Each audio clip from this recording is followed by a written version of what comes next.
En los años más oscuros de la Segunda Guerra Mundial, cuando la tecnología bélica avanzaba con pasos de gigante y la humanidad parecía decidida a cruzar todos los límites, surgió un rumor aterrador. La Marina de Estados Unidos había realizado un experimento secreto para volver invisible a un buque de guerra. El proyecto, conocido hoy como el Experimento Filadelfia, se convirtió en una de las historias más inquietantes del siglo XX. Testigos hablaban de campos electromagnéticos gigantescos, de marineros desintegrados, de hombres fusionados con el acero del casco, de desapariciones inexplicables. Para algunos era pura conspiración, para otros la prueba de que el gobierno había jugado con fuerzas que no comprendía. Entre los que se obsesionaron con el misterio estaba Diego Arman, un periodista español que dedicó su vida a seguir rastros de documentos secretos y testimonios prohibidos. Su investigación lo llevaría desde archivos navales en Washington hasta bares oscuros de veteranos en Pensilvania, y lo enfrentaría a un secreto que tal vez nunca debió salir a la luz. El corazón de la leyenda es el USS Eldridge, un destructor escolta botado en 1943. Oficialmente, su misión era proteger convoyes en el Atlántico contra submarinos alemanes. Pero según los rumores, fue elegido como nave experimental en el astillero naval de Filadelfia. La teoría decía que los científicos, inspirados en las ecuaciones de Albert Einstein sobre el campo unificado, intentaron curvar la luz alrededor del barco mediante potentes generadores electromagnéticos. Si lo lograban, el Eldridge se volvería invisible al radar, y quizá también a los ojos humanos. Los informes oficiales de la Marina niegan todo, pero decenas de testimonios apuntan en otra dirección. En un bar de Norfolk, Diego encontró a un anciano marinero llamado Mateo Ruiz, que juraba haber visto lo imposible. Era octubre del 43, dijo con voz temblorosa. Yo estaba en un barco vecino. Vi al Eldridge rodeado de un resplandor verdoso, como relámpagos atrapados en una esfera.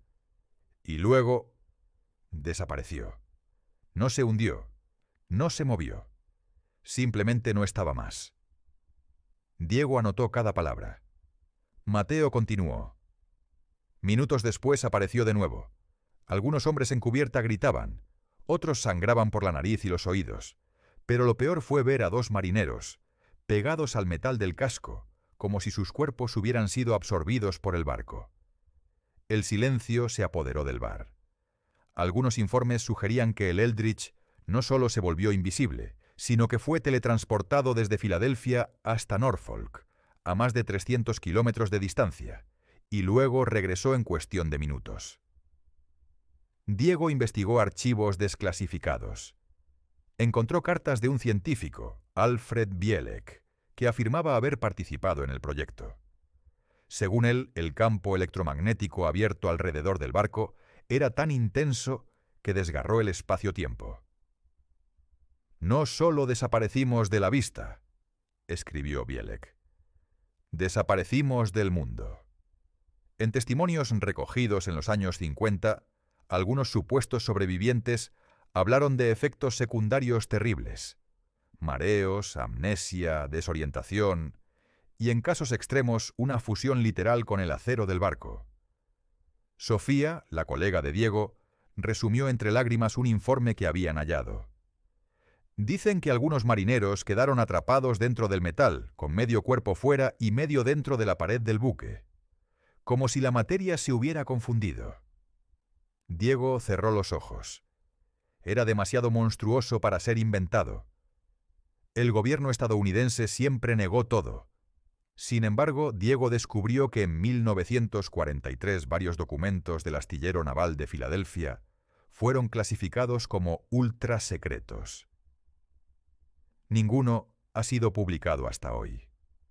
Además, en los registros médicos de veteranos aparecían nombres del Eldridge con diagnósticos de trastornos neurológicos inexplicables. Algunos murieron jóvenes, otros fueron internados en hospitales psiquiátricos.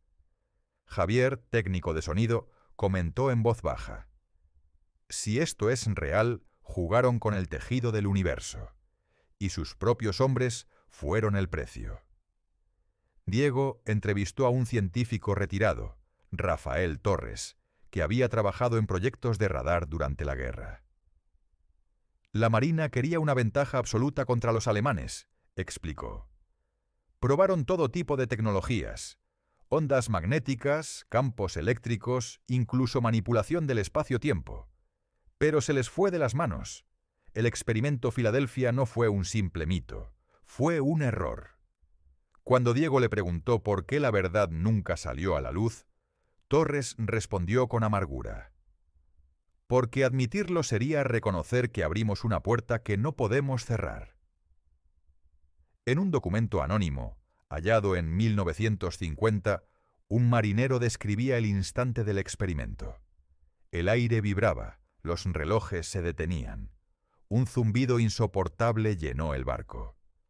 Vi relámpagos verdes que rodeaban todo el casco. Luego sentí que mi cuerpo se estiraba, como si me deshiciera en millones de partículas. Cuando todo terminó, algunos hombres no estaban. Otros gritaban sin parar, y el capitán lloraba. Los escépticos insisten en que todo fue una mala interpretación, que solo se trataba de pruebas para desmagnetizar barcos contra minas alemanas, que los supuestos testigos confundieron descargas eléctricas normales con algo sobrenatural. Pero Diego sabía que había demasiado humo para no haber fuego.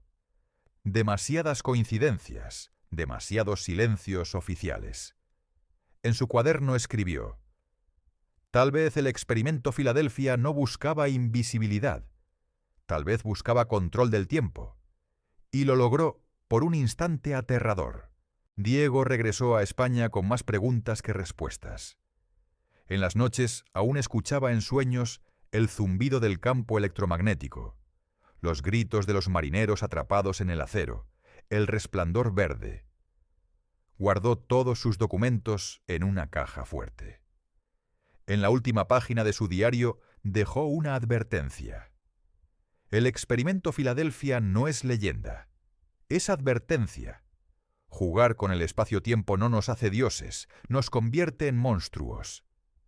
Y hasta hoy, en los muelles de Filadelfia, algunos ancianos marineros todavía susurran que en ciertas noches, cuando el cielo se tiñe de verde, se escuchan lamentos metálicos provenientes de las aguas.